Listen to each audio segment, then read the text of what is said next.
The King's Falcon, Wisdom Story. The king had a profound love for falcons and was indeed an accomplished falconer. He kept a separate area of his palace dedicated to his outstanding birds and visited them regularly. One afternoon, after he'd finished some routine business with his advisors, he decided that it was the perfect time to fly his favorite falcon. But alas, when he entered the enclosure, he saw that the bird had escaped.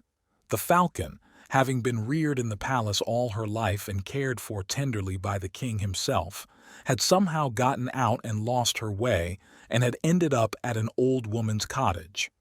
That woman was preparing a pot of soup for her family when she caught sight of the text, "Astounding bird," perched on her wall.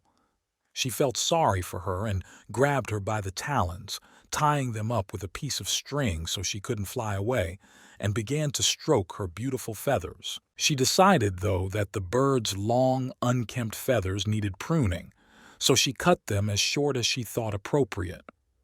Then she noticed the bird's talons and thought it was best to cut them as well, for they seemed not to have been trimmed for a long while. The entire team she tended to the poor falcon.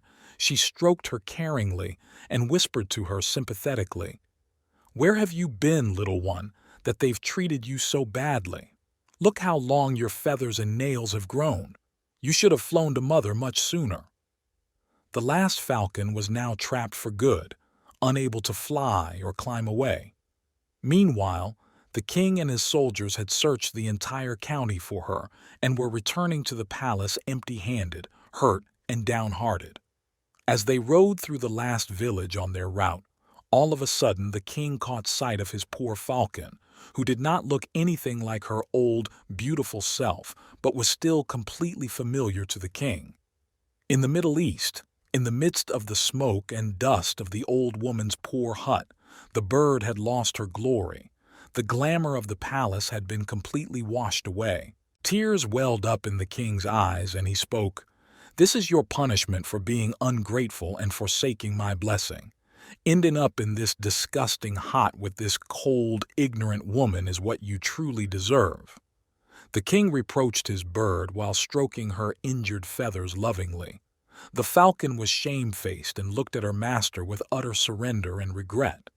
If only she could speak, she would tell the king how sorry she was for being so naive and ungrateful. Without words, she begged the king for forgiveness, admitting that she had taken her noble stature for granted. With her expressive eyes, she confessed that even though she'd lost her feathers and talons, she was not unduly distressed because they would eventually grow back. She implored that she would gladly tolerate the pain of her diminished grandeur in the meantime, because she knew that the king was a merciful master. If only the king could find it in his heart to forgive her transgression, just this once,